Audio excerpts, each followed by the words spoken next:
stage à venir, et donc qui est localisé à l'hôpital Sainte-Anne, un tout petit peu derrière Cochin, à côté de la prison qui est en réfection. Je ne fais pas d'image entre le fait qu'il y ait une prison entre Cochin et Sainte-Anne, mais vous y penserez ce que vous voudrez.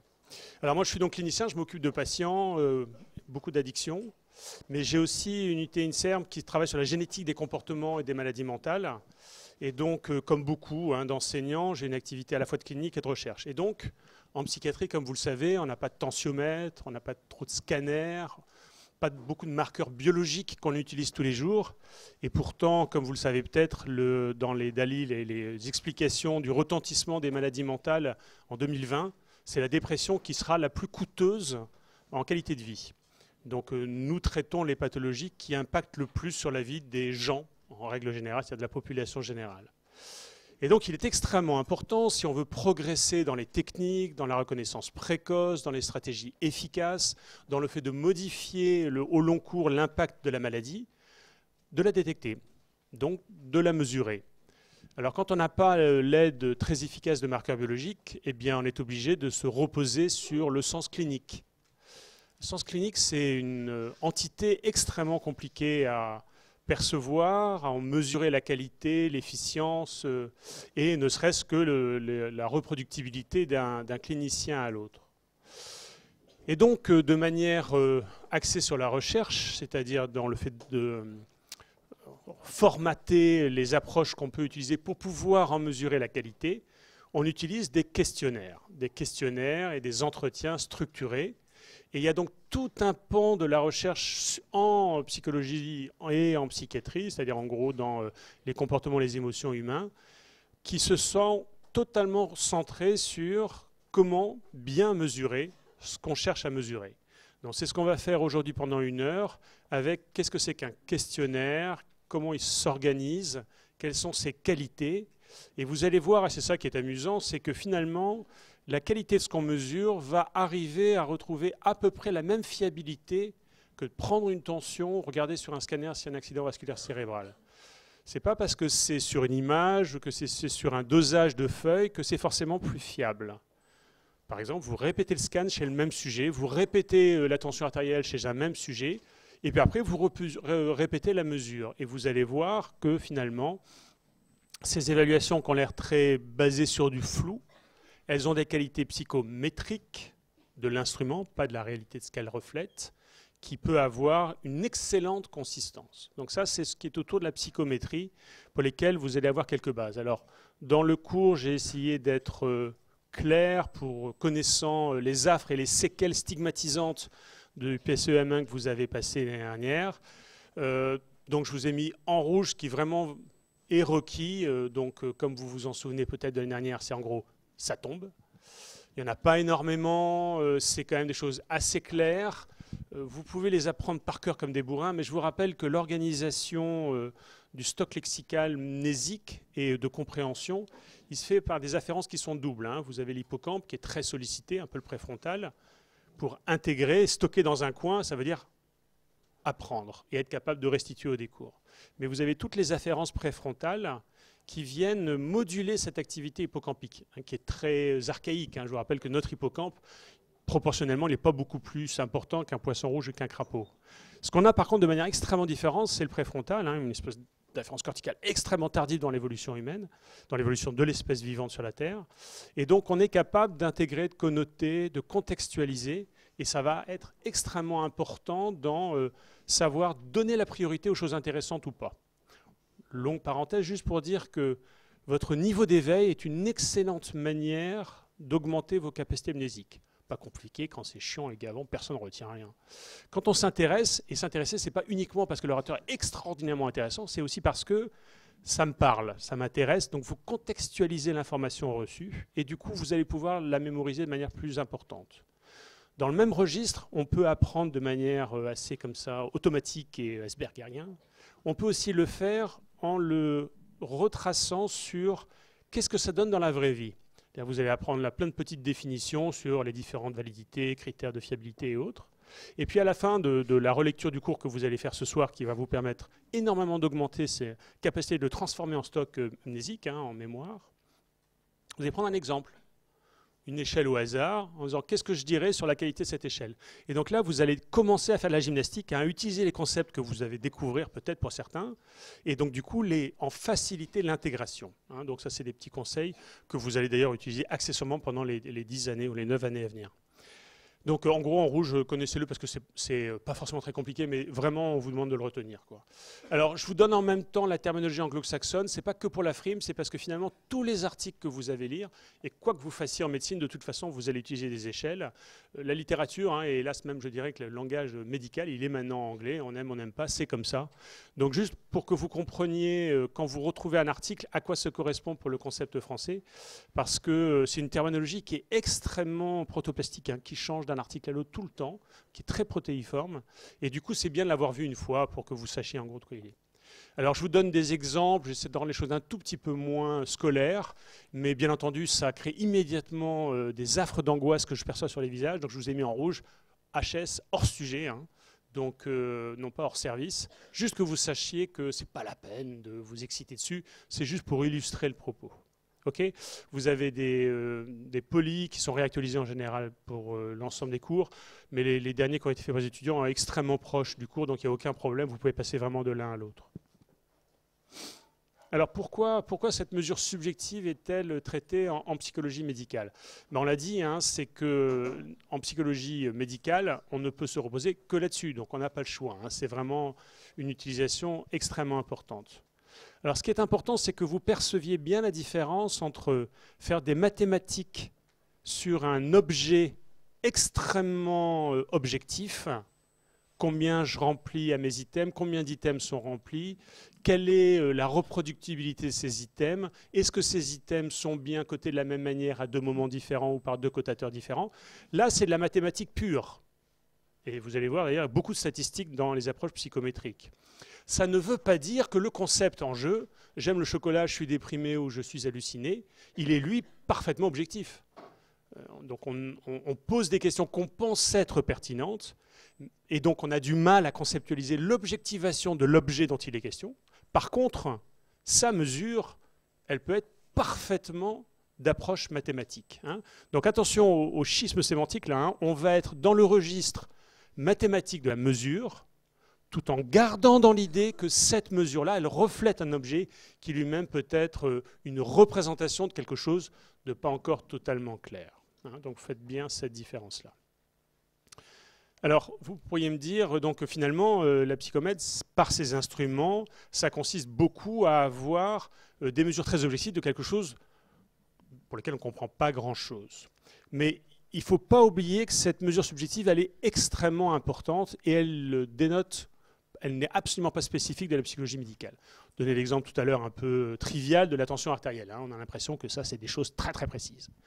Mais vous savez que dans les critères OMS, ou les recommandations de bonne pratique de la tension artérielle, on dit vous devez être allongé depuis 10 minutes, au calme, pas trop de lumière, pas de stimulation, pour avoir une tension qui soit effectivement reproductible. Je vous pose maintenant la question, dans un cabinet de médecin généraliste, où c'est à peu près 95% des tensions artérielles qui se prennent, quelle est la durée de visite moyenne en Île-de-France chez un médecin généraliste? 7 minutes. Donc dans 7 minutes, vous dites bonjour, vous l'asseyez, vous ouvrez son dossier, vous prenez la carte vitale, vous avez déjà passé 4 minutes. Donc vous imaginez bien que les 10 minutes allongées sur la table d'examen pour faire une tension artérielle, c'est à peu près 3%. Des grands obsessionnels graves.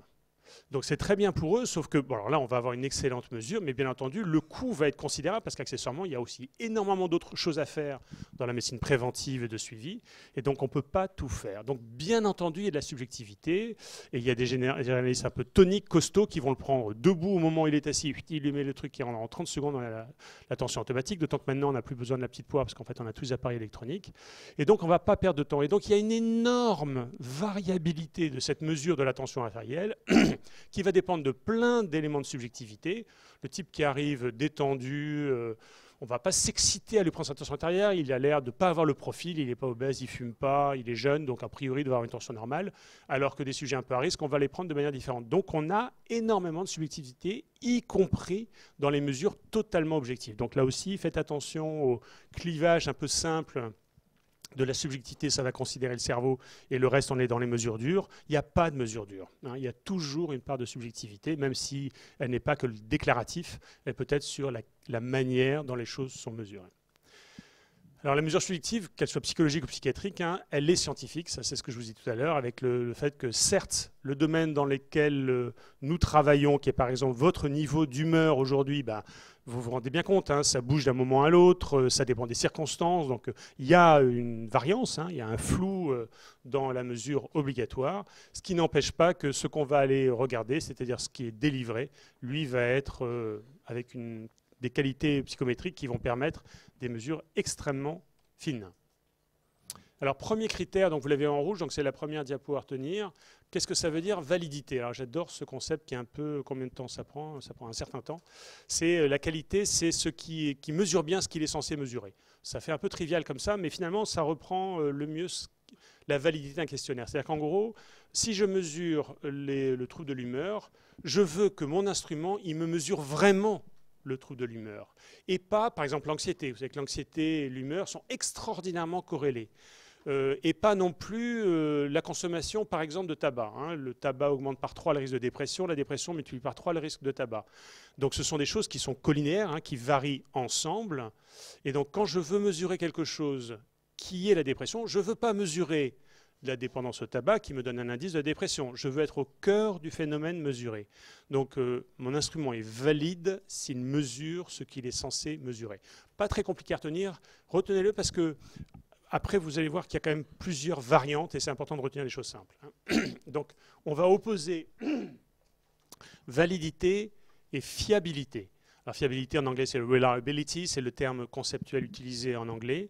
Et ça veut dire qu'il va effectuer une mesure qui va être cohérente en soi. C'est-à-dire que c'est la mesure elle-même qui est cohérente. Mon instrument a des qualités suffisantes. Il a une mesure cohérente en soi. Donc le petit schéma, hein, pour que vous différenciez bien les deux, c'est que la validité, c'est le sujet qu'on va mesurer, hein, est-ce qu'il est déprimé. Et la cohérence, donc la fiabilité, c'est l'instrument. Hein. Donc vous différenciez bien les deux avec la manière dont validité et fiabilité se distinguent. Alors, il y a des éléments de fiabilité, pour vous en donner un exemple qui est tout simple, c'est le coefficient alpha de Cronbach. Qui ne connaît pas le coefficient alpha de Cronbach? 2, 4. OK, c'était une blague, hein. J'imagine bien que vous ne connaissez pas le coefficient alpha de Cronbach. Alors, par contre, vous savez ce que c'est qu'un coefficient de corrélation. Hein. Si A augmente pendant que B augmente, si A diminue en même temps que B diminue, ils covarient, ils sont sur une courbe linéaire. Hein. Chaque fois que A augmente, on a bien B qui augmente. Ça fait une belle courbe qui monte, ça s'appelle une corrélation. Et donc ça se calcule, c'est un alpha, hein, on dit c'est un coefficient de corrélation. Et supposons qu'on a 6 items, on va regarder si le premier corrèle au deuxième. Le premier disant si je veux mesurer la dépression. Est-ce que je suis triste la plupart du temps dans la journée? Petit a. Et puis vous faites de 0 à 10 en sévérité. Et le deuxième, vous pouvez demander est-ce que vous avez moins d'énergie qu'habituellement? Ça n'a rien à voir pourtant avec l'humeur. Mais on sait que quand vous êtes à la fois triste et en plus vous êtes un peu ralenti, avec moins d'énergie, ça vient signer là la dépression plus que juste un petit cafard. Donc c'est un excellent item, mais décalé, hein, qui apporte une information différente. Si néanmoins, il apporte une information plus intéressante, mais qu'il surtout reste dans l'idée de mesurer la dépression, hein, il a une bonne validité, alors l'item 1 et 2 doivent être corrélés. Vous êtes d'accord, hein? Si je suis très cafardeux, je dois avoir de moins en moins d'énergie. Ça viendra signifier le fait que cet item, il a sa place dans mon instrument. Et vous allez faire ça pour de 1 à 2, de 1 à 3, de 1 à 4, de 1 à 5, de 1 à 6, etc. pour calculer les coefficients de corrélation de chacun des deux items de A2, c'est-à-dire factoriel 6. Après, vous faites une moyenne de ces coefficients de corrélation et vous avez l'alpha de Cronbach. C'est simple. Donc ce que ça souligne alors l'alpha de Cronbach, c'est le fait que les items sont bien corrélés. Et donc que finalement l'instrument est bien fait d'items qui sont covariants, et si possible bien sûr, attrapant le critère qui nous intéresse, mais là on est plutôt dans la validité. Donc l'alpha de Cronbach, vous allez voir ça partout, hein, dès que vous avez un instrument avec plusieurs questions, parce que donc on veut comprendre est-ce que les items sont bien corrélés entre eux, c'est-à-dire reflètent bien un principe commun sur lequel bien sûr ils peuvent s'organiser. Ok, donc, je ne vous demande sûrement pas d'apprendre par cœur le coefficient alpha de Cronbach, mais juste d'en comprendre l'organisation, parce que vous allez voir ça à peu près tout le temps, à chaque fois que vous parlerez d'un instrument.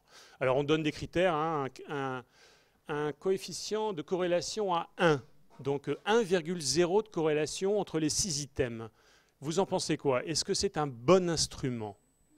Corrélation à 1. La moyenne des corrélations de tous les items entre eux d'un instrument à 6 items a une corrélation à 1, c'est-à-dire corrélation parfaite. Est-ce que c'est un bon instrument? Alors, qui vote oui? 2, 4, une quinzaine. Qui vote non? Pourquoi vous votez non, puisque la corrélation est parfaite? Exactement, exactement. La perfection n'est pas de ce monde. Si vous avez 6 items qui font exactement la même chose, ben n'en prenez qu'un. Voilà, donc vous voyez, on a toujours cette organisation entre coût-force. Si on a 6 items parfaitement identiques, de toute façon ça n'existe jamais, hein, les corrélations à 1 entre 6 items, sinon vraiment c'est vous avez recopié la même phrase 6 fois. Mais si jamais vous avez effectivement une corrélation extrêmement forte, réduisez vos nombres d'items. Ça ne sert à rien de poser 6 questions différentes, ils mesurent exactement la même chose. D'accord? Alors par contre, il faut qu'il soit assez élevé, hein, il peut être relativement élevé, et donc on dit qu'il est acceptable quand il est supérieur à 0,7, hein, la corrélation étant 0 quand elle est nulle, 1 quand elle est maximale. Alors maintenant, la quantification de la réponse. Comment je vais intituler mes items? Je me disais tout à l'heure que j'aimerais bien mesurer la dépression en population générale. Et comment je vais faire? Je veux dire, vous êtes déprimé, il ne faut pas oublier que ces questions toutes simples, ça marche très bien, hein. Le plus simple est souvent le plus efficace. Le problème, c'est que déprimé, ça veut dire quoi? Pour un psychiatre, ça a une idée très précise, hein, c'est un diagnostic d'épisodes dépressifs majeurs pour lesquels il y a besoin d'un traitement, d'une intervention et des conséquences importantes sur la vie, notamment un risque suicidaire. Donc on a une connotation, nous, très médicale, hein, de ce qu'est le coup de cafard de dépression. La déprime, déprimé, ça a plutôt une connotation genre je suis cafardeux en ce moment. Et donc, s'il y a une différence de compréhension, il va y avoir une mauvaise qualité de mesure. Donc, on a intérêt à aller un peu plus fin dans les mesures. Alors, je peux juste me contenter de donner des propositions de réponse. Comment est mon moral? Je suis triste, je suis heureux. Si vous donnez 1 ou 2 à l'item « je suis heureux, je suis triste », ça va être un peu problématique parce que le fait de donner 1 ou 2, vous n'allez pas pouvoir faire de statistiques dessus. Puisqu'en fait, 2 n'est pas plus grand que 1. Hein, c'est nominal. Donc ça, c'est des mesures nominales. Ça veut dire qu'en gros, on n'a pas d'intérêt spécifique à distinguer le score, mais il vaut mieux mettre dans ces cas des lettres, hein, A ou B. Comme ça, au moins, vous êtes sûr que vous êtes bien dans une évaluation nominale. Et puis après, vous pouvez faire des propositions un peu plus fines. Si vous vous intéressez donc spécifiquement à la tristesse, c'est pas du tout triste, un peu triste, très triste. Et là, vous voyez bien qu'il y a un continuum dans la mesure de ce que vous proposez. Et on est là dans ce qu'on appelle des mesures ordinales. Ça veut dire que certes, il y a une organisation, mais elle est dans l'ordre du niveau de sévérité.